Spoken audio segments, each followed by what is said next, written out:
നമസ്കാരം. കേരളത്തിലെ സ്ത്രീകൾക്ക് സൗജന്യ ബസ് യാത്ര തിരഞ്ഞെടുപ്പ് വാഗ്ദാനമായി തുടങ്ങിയ ഒരു പ്രഖ്യാപനം ഇപ്പോൾ സാമ്പത്തിക ഉത്തരവാദിത്വത്തിന്റെയും ഭരണപരമായ പ്രായോഗികതയുടെയും വലിയ ചർച്ചയായി മാറിയിരിക്കുകയാണ്. ജൂൺ 15 മുതൽ KSRTC ഓർഡിനറി സർവീസുകളിൽ സ്ത്രീകൾക്ക് സൗജന്യ യാത്ര അനുവദിക്കുന്ന പ്രിയദർശിനി പദ്ധതി സർക്കാർ നടപ്പാക്കുകയാണ്. പ്രതിവർഷം ഏകദേശം 700 മുതൽ 800 കോടി രൂപ വരെ ചെലവ് വരുമെന്നാണ് ഔദ്യോഗിക കണക്കുകൾ. ആ തുക സർക്കാർ പൂർണ്ണമായി നൽകുമെന്നാണ് പ്രഖ്യാപനം. എന്നാൽ ഇവിടെ ഉയരുന്ന ചോദ്യം മറ്റൊന്നാണ്. പദ്ധതി നടപ്പിലാക്കുന്നതിൽ ആർക്കും എതിർപ്പില്ല. സ്ത്രീകളുടെ സഞ്ചാര സ്വാതന്ത്ര്യവും സാമ്പത്തിക ആശ്വാസവും സാമൂഹിക പങ്കാളിത്തവും വർദ്ധിപ്പിക്കേണ്ടത് ഒരു ജനാധിപത്യ സർക്കാരിന്റെ ഉത്തരവാദിത്വം തന്നെയാണ്. ദിവസേന ജോലി, വിദ്യാഭ്യാസം, ചികിത്സ, കുടുംബാവശ്യങ്ങൾ എന്നിവയ്ക്കായി യാത്ര ചെയ്യുന്ന ലക്ഷക്കണക്കിന് സ്ത്രീകൾക്ക് ഇത് യഥാർത്ഥ ആശ്വാസമാകുമെന്നതിലും സംശയമില്ല. പക്ഷേ ഈ ആനുകൂല്യത്തിന്റെ സാമ്പത്തിക ഭാരം ആദ്യം വഹിക്കേണ്ടതാരാണ്? അതാണ് വിവാദത്തിന്റെ കേന്ദ്രബിന്ദു. പദ്ധതി മൂലമുള്ള വരുമാന നഷ്ടം മാസം അവസാനിച്ച ശേഷമേ സർക്കാർ നൽകൂ എന്നാണ് നിലപാട്. എന്നാൽ ഇതിനകം സാമ്പത്തിക പ്രതിസന്ധി നേരിടുന്ന KSRTC മുൻകൂർ തുക ലഭിക്കാതെ പദ്ധതി നടപ്പിലാക്കിയാൽ ദൈനംദിന പ്രവർത്തനങ്ങൾ, ഇന്ധനം വാങ്ങൽ, ജീവനക്കാരുടെ ശമ്പളം, സർവീസ് നടത്തിപ്പ് എന്നിവയെ ബാധിക്കുമെന്നാണ് ആശങ്ക ഉയർത്തുന്നത്.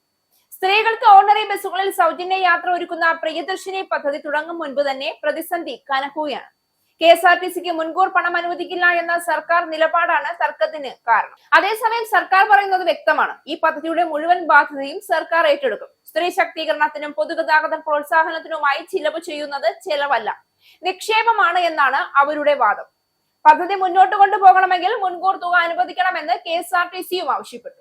അല്ലെങ്കിൽ ഇന്ധന സബ്സിഡിയെ ബാധിക്കുമെന്നും നഷ്ടം എങ്ങനെ നികത്താമെന്ന് ധനവകുപ്പുമായി ചർച്ച നടത്തുമെന്നും KSRTC വ്യക്തമാക്കിയിട്ടുണ്ട്. സീറോ ടിക്കറ്റ് പരിശോധിച്ച് ഓരോ മാസവും അവസാനം ചെലവായ തുക KSRTCക്ക് നൽകാമെന്നാണ് സർക്കാർ ആലോചിച്ചിരുന്നത്.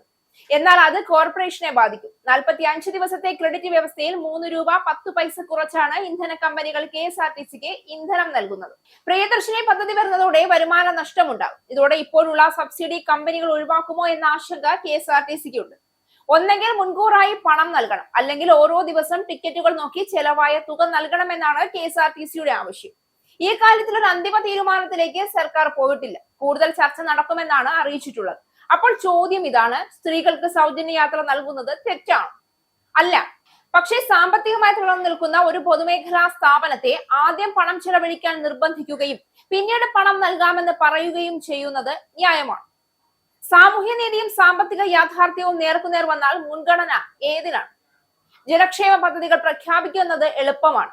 പക്ഷെ അവയുടെ സാമ്പത്തിക രൂപരേഖയും ധനവിനിയോഗ രീതിയും വ്യക്തമായില്ല എങ്കിൽ അതിന്റെ ഭാരമൊടുവിൽ ആരുടെ ചുമലിലാവും?